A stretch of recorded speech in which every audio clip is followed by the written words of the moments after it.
On senior night, we saw Bill Self say some really nice words about Frank Mason. He called him the toughest player to ever wear a Kansas uniform. You see him up close. Why is that the case?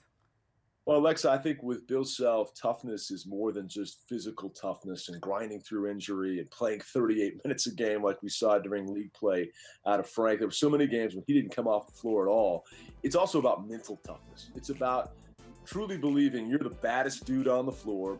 Give me the ball, get out of my way. I'm going to take us to the victory circle. And that's the mindset of Frank Mason. Not in a selfish way, but in a, hey, I'm going to will us to victory and not allow anything to separate us from our destiny as Big 12 champions and hopefully, eventually, national champions.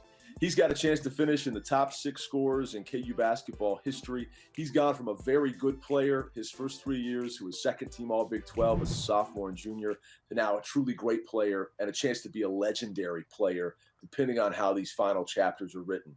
The one thing he doesn't have that some of the Kansas greats in front of him do have is a trip to the Final Four and a national championship.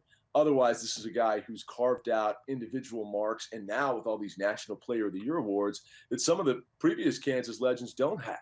So he's trying to carve his niche here in the final 3 weeks, and obviously point guards are like quarterbacks. You're judged by wins and championships and all that, and this is the one thing that's eluded him to this point. They were so close a year ago in the Elite Eight with Villanova, and the sting and bad taste of that is still very much real in their day-to-day preparation. So I think that's part of what fuels them and part of what's fueled Frank to an incredible year that I don't think anybody saw coming to this degree.